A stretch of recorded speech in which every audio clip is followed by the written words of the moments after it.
But the fact that they've kind of worked to keep this alive the way they have tells me the commissioner wants to push it through. And, generally it's easier to push things through at the May meeting where it's just the owners and the coaches aren't around. Let me ask you your thoughts on the Tush Push. I know there's meetings again May 2021 in Eagan, Minnesota. Do you think we're going to have it this season? Yeah, I think it's going to be banned. I think there are two reasons it wasn't here. One is the one that we've all talked about, which is that only one team is good at it, or that good at it.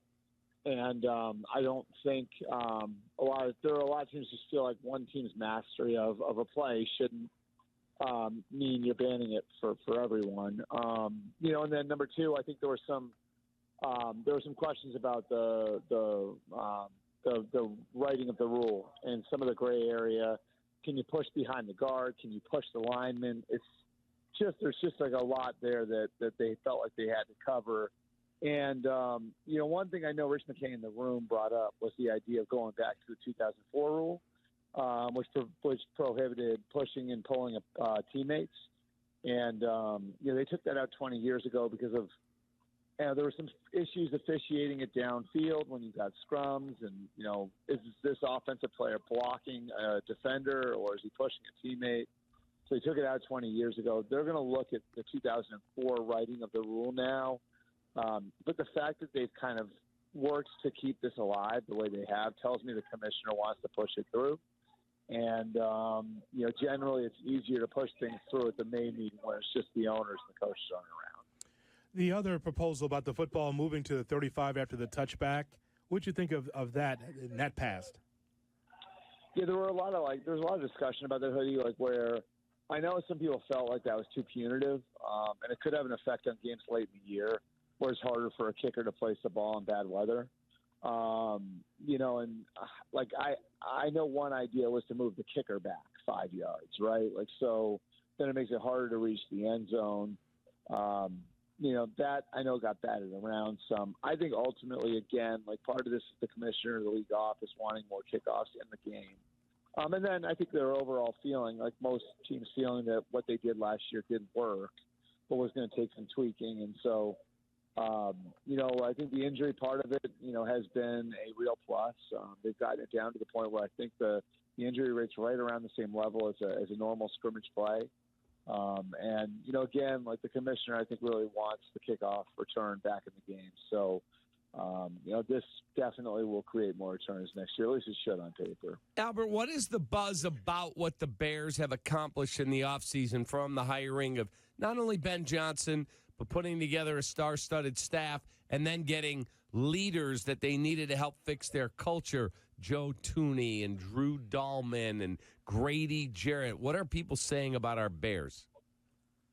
I mean, I think there's a lot of I would say, you're leaning into what your coach has done well. And, what the strength of the groups your coach has worked with before. We've been over this before, guys. In Detroit, what Ben Johnson saw Brad Holmes and Dan Campbell do was build up the offensive and defensive lines at the beginning, and that became the basis for everything else. And so I think that's sort of what you're looking at. And it's going to be fascinating to see the way this goes. I do think, it's just like everywhere else that has a new coach. If things weren't positive with your new coach after 2 or 3 months, then you'd have a real problem. So I think the Bears have checked that box, and it does seem like there's a good rapport between Ben and Ryan Poles and the rest of the front office, and then you see where they go from here. As you wrote about this morning, there's other proposals out there to have more football in the regular season, and that Detroit Lions proposal. Tell people about that, what you wrote about the wild cards. Yeah, so that one's interesting. And as everybody knows, they were looking at the idea of having open seeding where they would, just seed the teams based on record, and not automatically give the top 4 seeds and home playoff games to the 4 division champions. Now, I think part of that is, it's a fairness issue, of course.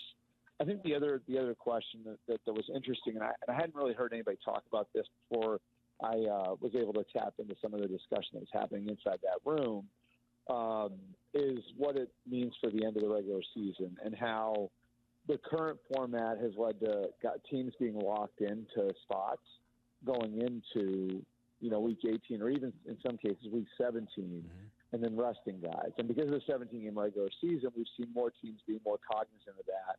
And that, of course, affects the level of play, the type of play you're getting in week 17 and 18. So now if you go to an 18-game regular season, you're talking about teams having to be even more cognizant of that. So the league might feel like you need more motivators to get, coaches and teams in a place where they're going to be going full throttle at the end of the year and give them more to play for. And the open seating format, certainly could be one way that they could wind up doing. They could wind up creating a little bit more motivation for coaches to really punch the gas at the end of the regular season. Albert, before we let you go, the owner of the Steelers was pretty open. Yeah, it looks like it's headed our way. Is Aaron Rodgers going to be a Steeler? I still think so. I think only Aaron knows.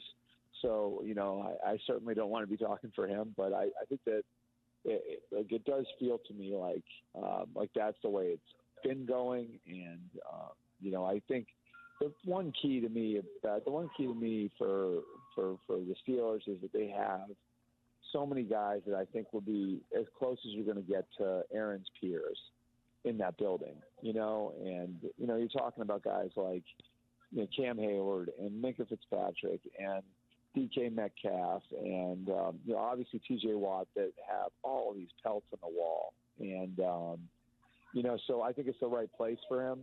I think Minnesota was obviously maybe the ideal place for any quarterback, but failing that, and I think he would have to wait some time and maybe it wouldn't open up at all. I think there's going to come a point where he's going to have to take the bird in the hand, and the bird in the hand right now is Pittsburgh. Albert, have a great rest of your day. We always love catching up with you, man.